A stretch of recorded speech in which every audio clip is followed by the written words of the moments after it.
নমস্কার বন্ধুরা, এক্সপ্লোরার সৈকত অফিসিয়াল চ্যানেলে সকলকে স্বাগতম। বন্ধুরা, সময় বড়ই কঠিন। সময় মানুষের পরীক্ষা নেয়। আজ যে রাজা, সময়ের নিয়মে কালেই সে ফকির। আমরা অনেকেই জীবনে খারাপ সময়ের মধ্যে দিয়ে যাই। আমরা ভাবি যে কখন আমাদের জীবনে ভালো সময় আসবে, কখন সুখের মুখ দেখতে পাবো। বন্ধুরা, আমাদের জীবনে ভালো সময় কখন আসতে চলেছে তা আমরা বুঝতে পারি না। আজ আপনারা ঈশ্বরের এমন কয়েকগুলি বিশেষ সংকেতের কথা জানতে পারবেন যে আপনার ভালো সময় খুব তাড়াতাড়ি আসতে চলেছে। তাই আজকের এই ভিডিওটি অন্য দিনের থেকে আলাদা ও খুবই গুরুত্বপূর্ণ। বন্ধুরা, এমন কয়েকটি সংকেতের মাধ্যমে ঈশ্বর আমাদের জানিয়ে দেয় যে আমাদের জীবনে ভালো সময় আসতে চলেছে। এই সংকেতগুলি আপনার জীবনে কখনো যদি দেখা দেয়, তাহলে আপনাকে বুঝতে হবে যে আপনার উপর ঈশ্বরের অশেষ কৃপা রয়েছে। বন্ধুরা, এই বিষয়টা আমাদের সকলে মনে রাখা প্রয়োজন যে আমাদের জীবনে সুখ অথবা দুঃখ কোনোটাই চিরস্থায়ী নয়। সময় যখন আমাদের খুব খারাপ যায়, তখন অনেক সময় আমরা এই বলি যে ভালো সময় আসবে কবে। বন্ধুরা, প্রতিটি মানুষের জীবনে উত্থান পতন আসে।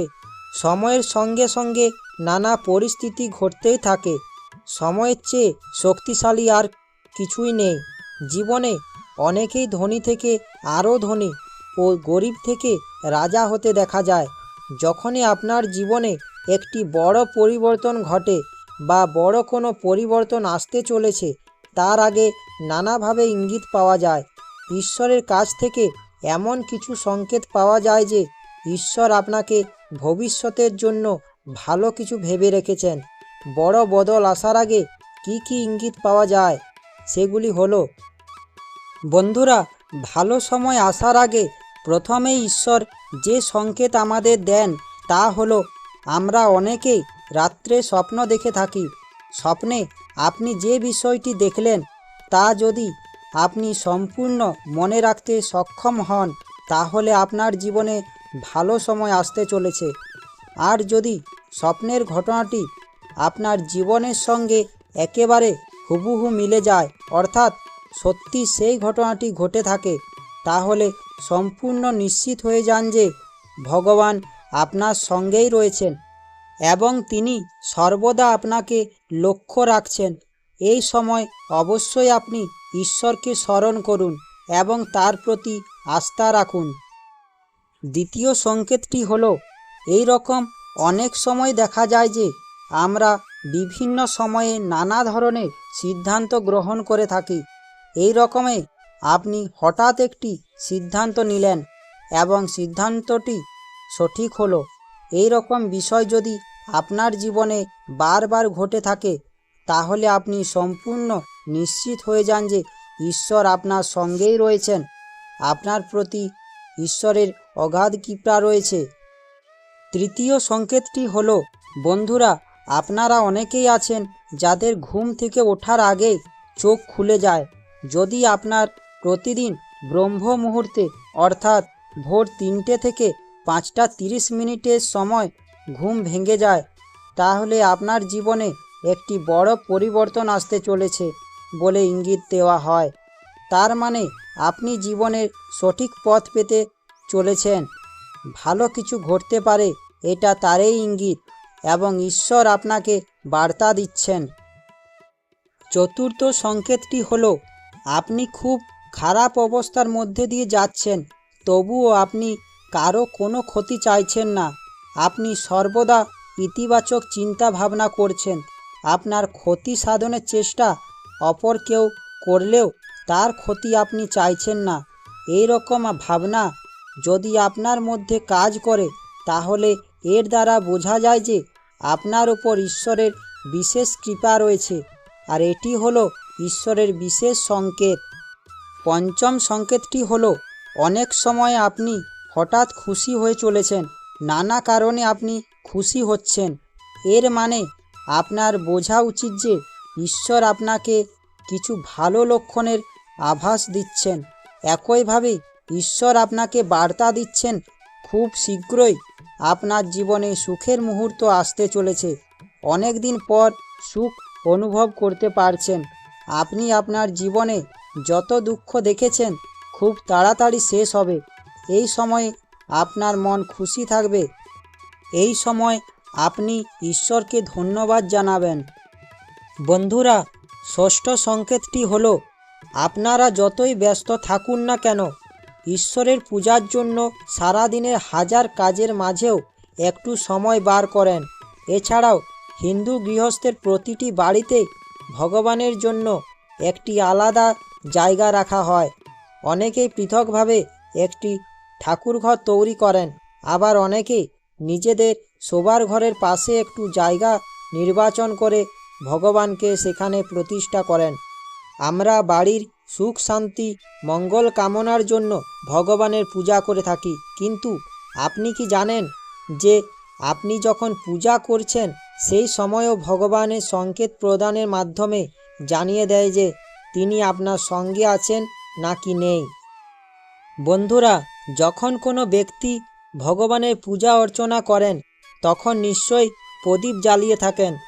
যদি আপনার জ্বালানো প্রদীপের শিখাটা উপরের দিকে উঠতে থাকে এবং দীর্ঘক্ষণ ধরে যদি সেই প্রদীপের শিখাটি প্রজ্বলিত অবস্থায় থাকে, তাহলে এই বিষয়টি সংকেত প্রদান করে যে ঈশ্বর আপনার পূজায় সন্তুষ্ট হয়েছেন এবং খুব শীঘ্রই আপনার কাছে কোনো ভালো খবর আসতে চলেছে।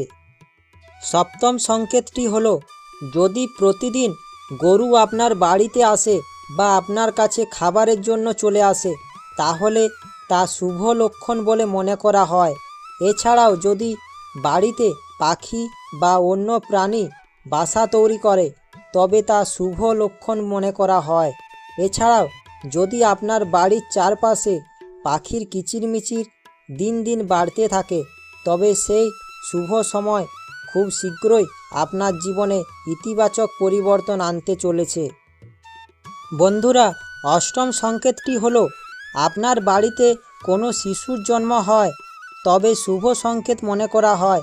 কথিত আছে যে ঈশ্বর শিশুদের মধ্যে বাস করেন, অথবা যদি কোনো ছোট শিশুরা হঠাৎ করে আপনার দিকে তাকিয়ে হাসে বা আপনাকে ইতিবাচক কিছু বার্তা দেয়, তাতে ইঙ্গিত দেয় যে জীবনে ইতিবাচক কিছু ঘটনা ঘটতে চলেছে এবং আপনার জীবনে শুভ সময় আসতে চলেছে। নবম সংকেতটি হলো, আপনি যদি স্বপ্নে কোনো দেবতার মন্ত্র শুনতে পান, তা শুভ বলে মনে করা হয়। যদি ওম মন্ত্রের প্রতিধ্বনি শোনা যায়, তা ইতিবাচক বিষয়। স্বপ্নে মন্ত্র, ঘণ্টা, শঙ্খধ্বনি শোনা খুবই শুভ বলে মনে করা হয়। এসব আপনি শুনতে পেলে তাহলে আপনার জীবনে ভালো সময় আসতে চলেছে, এটাই বুঝবেন। দশম সংকেতটি হলো, অনেক সময় আপনি যদি ঋণ বোঝা থেকে মুক্তির উপায় খুঁজে পান, তাহলে তা ঈশ্বরের পক্ষ থেকে একটি ইতিবাচক বার্তা জানবেন। যদি অর্থের লেনদেনের পক্ষে কোনো সিদ্ধান্ত হয়, তবে এর অর্থ জীবনের জন্য শুভ লক্ষণও। সম্পদের বিভিন্ন উৎস থাকাও ঈশ্বরের লক্ষণ। জীবন থেকে আর্থিক ঝামেলা শেষ হতে চলেছে, উল্টে অর্থের আগমন খুব দ্রুত হবে। বন্ধুরা, এছাড়াও অনেক সংকেত আছে যেগুলো থেকে জানা যায় যে আপনার জীবনে ভালো সময় আসতে চলেছে। যেমন পুরুষদের মধ্যে ডান অঙ্গের ওঠানামা করা খুবই শুভ বলে মনে করা হয়, যেমন ডান চোখ হোক বা ডান হাত, তাতে ইঙ্গিত দেয় যে আপনার শক্তি বৃদ্ধি ঘটে। অন্যদিকে মহিলাদের মধ্যেও যদি বাম অঙ্গ বারবার নাচে বা নড়ে ওঠে, তা আদতে ভালো লক্ষণ। এক্ষেত্রে মহিলাদের ক্ষেত্রে বাম চোখের নাচা ও অঙ্গকে শুভ লক্ষণ বলে মনে করা হয়, ও পুরুষদের ক্ষেত্রে ডান চোখের বা অঙ্গের নাচাকে শুভ বলে মনে করা হয়। এসব যদি আপনার সাথে হয়, তাহলে আপনার ভালো সময় খুব শীঘ্রই আসতে চলেছে। বন্ধুরা, ঈশ্বর পৃথিবীর সমস্ত জায়গাতেই প্রতিটি কোণায় কোণায় বিরাজ করে থাকেন। এবং তিনি যে কোনো রূপে যে কোনো পরিস্থিতিতে আপনাকে দর্শন দিতে পারেন। ভগবানের রূপ খুব কম লোকেরাই দেখতে পারেন। যদি পুজো অর্চনার সময় আপনার বাড়িতে যদি কোনো দুস্থ মানুষ আসেন, তাহলে তাকে ভগবানের রূপ হিসাবে মেনে নেবেন এবং তাকে কোনো অবস্থাতে খালি হাতে ফেরাবেন না। আপনি আপনার সাধ্যমতো এবং সামর্থ্য দিয়েই অবশ্যই তাকে কিছু দান করুন, কারণ ভগবান বিভিন্ন রূপের মাধ্যমে দিয়ে আপনাকে পরীক্ষা নিতে আসেন। এবং আরও একটি বিষয়, ভগবানকে যখন আপনি পূজা করছেন, তখন তাকে নিবেদন করা ফুল যদি আপনার থেকে পড়ে যায়, তাহলে বুঝতে হবে ভগবান আপনাকে আশীর্বাদ করছেন এবং খুব শীঘ্রই আপনি কোনো সুখবর পেতে চলেছেন এবং আপনার জীবনে ভালো সময় আসতে চলেছে। আশা করি ঈশ্বরের এই সংকেতগুলি শুনে আপনাদের ভালো লাগবে। ঈশ্বরের এই সংকেতগুলি শুনে ও দেখে ভালো লাগলে আমার চ্যানেলটা সাবস্ক্রাইব ও লাইক করার অনুরোধ রইল। ঈশ্বরের এই সংকেতগুলি সকলের কাছে পৌঁছে দেওয়ার চেষ্টা করবেন, যাতে তারা ঈশ্বরের আশীর্বাদ লাভ করেন। ধন্যবাদ।